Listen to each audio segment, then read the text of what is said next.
एक दहरिया लेटा हुआ था एक पेड़ के नीचे। वो पेड़ था आम का। दहरिया जानते हैं ना? दहरिया जो अल्लाह, नबी, कुरान, इस्लाम किसी को नहीं मानता, नास्तिक जो किसी को नहीं मानता, वो लेटा हुआ था एक आम के पेड़ के नीचे। उसकी नजर खेत पर पड़ी, वहां तरबूज लगा हुआ था। उसने कहा देखो अल्लाह कितना बड़ा बेवकूफ है, देख रहे हैं आप? उसने कहा कि अल्लाह कितना बड़ा पागल है, जो छोटा फल था उसको तो ऊपर लगा दिया, और जो इतना बड़ा तरबूज है, इतना बड़ा फल है, उसको जमीन पे लगा दिया। अब बताओ, इसकी चोरी तो आसानी से हो सकती है जो बड़ा फल है, और जो छोटे फल को जिसकी चोरी हो जाए कोई फर्क नहीं पड़ता, उसको ऊपर लगा दिया। कितना बड़ा बेवकूफ है, अल्लाह से बड़ा तो कोई पागल ही नहीं है। इसीलिए मैं कहता हूं अल्लाह है ही नहीं, अल्लाह नाम की कोई चीज ही नहीं। अगर अल्लाह होता तो तरबूज को ऊपर लगाता और आम को नीचे लगाता। अभी वो ये कह ही रहा था कि इतने में हवा चली, हवा थोड़ी सी तेज हुई, आम का पेड़ आम से टकराता है और एक आम टूटकर उसकी नाक पर गिरता है। चोट लगी उसको। वो कहता अल्लाह है। अब यकीन आ गया, वाकई उसने बिल्कुल सही किया है।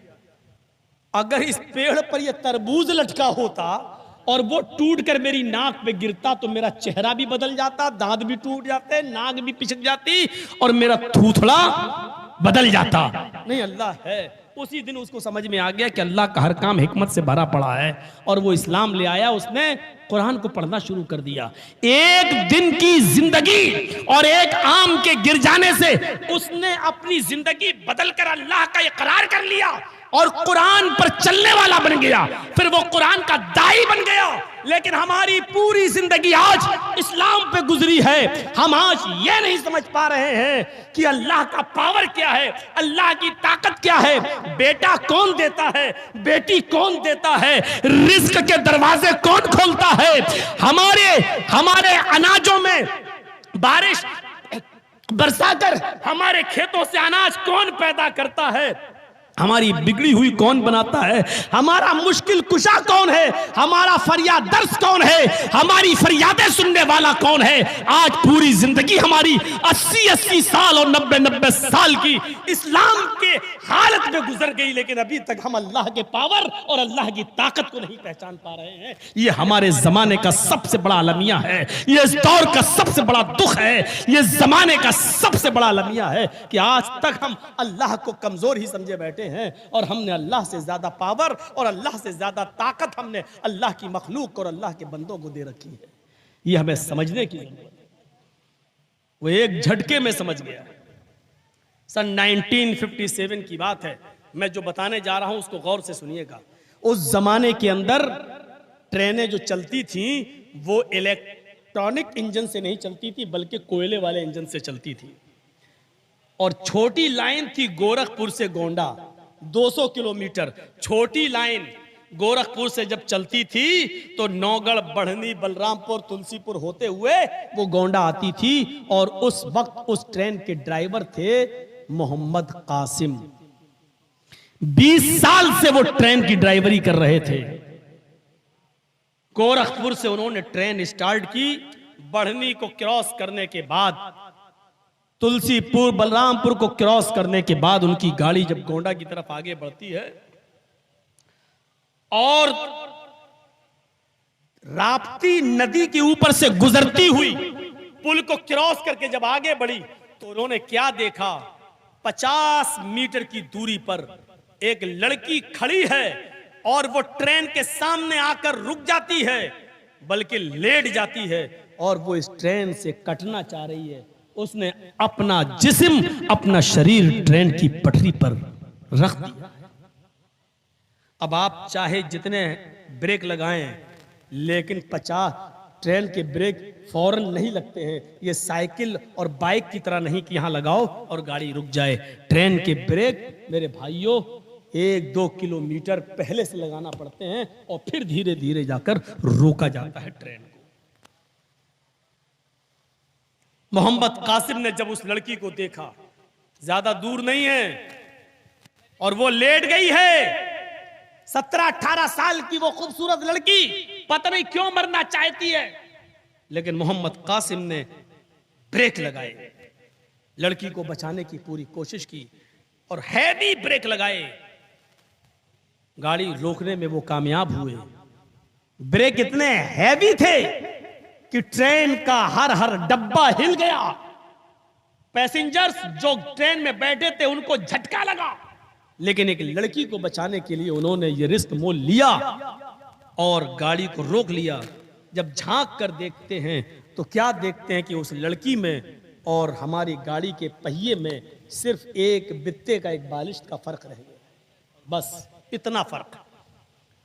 अगर इतनी और पहिया अगर आगे बढ़ जाता तो लड़की पर चढ़ जाता। कासिम साहब ने ठंडी सांस ली, चलो कम से कम उस लड़की को मैंने बचा लिया। जैसी ट्रेन से उतरते हैं इतने में खेतों में काम करने वाले लोग भी उस लड़की के पास आ जाते हैं। क्या हुआ? ट्रेन की पटरी से उस लड़की को उठाया जाता है, नाक पे उंगली रखी जाती है, धड़कन देखी जाती है। नतीजा ये निकलता है कि जब उस लड़की को टटोला जाता है, उसको झिझोड़ा जाता है, तो पता चलता है कि वो लड़की तो हार्ट अटैक से मर चुकी है। गौर कर रहे हैं आप?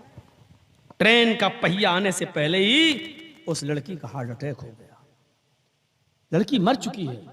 मोहम्मद कासिम का बयान है कि मैंने अपनी जिंदगी में 20 साल से मैं ट्रेन चला रहा हूं, लेकिन 20 साल की जिंदगी में मैंने इतने हैवी ब्रेक कभी नहीं लगाए जो आज लगाए। और मैंने आज पूरी कोशिश की इस लड़की को बचाने की। इस लड़की पर ट्रेन का पहिया न चल पाए, मैंने पूरी कोशिश की और मैं कामयाब भी हुआ। लेकिन आज मुझे पुख्ता यकीन हो गया कि मौत और जिंदगी का मालिक कोई इंसान नहीं है, वो तो अल्लाह की जात है। मैं बचाना चाहता था लेकिन लड़की को बचा नहीं सका, क्योंकि उसकी मौत का मुकद्दर तो अल्लाह पहले ही लिख चुका था। तो मेरे प्यारे साथियों, इतना याद रखिए कि मौत और जिंदगी, अगर आप किसी की बचाना चाह रहे हैं मौत जिंदगी, तो ये आपका काम नहीं है। और आप किसी की जिंदगी लेना चाह रहे हैं तो ये आपके हाथ में नहीं है।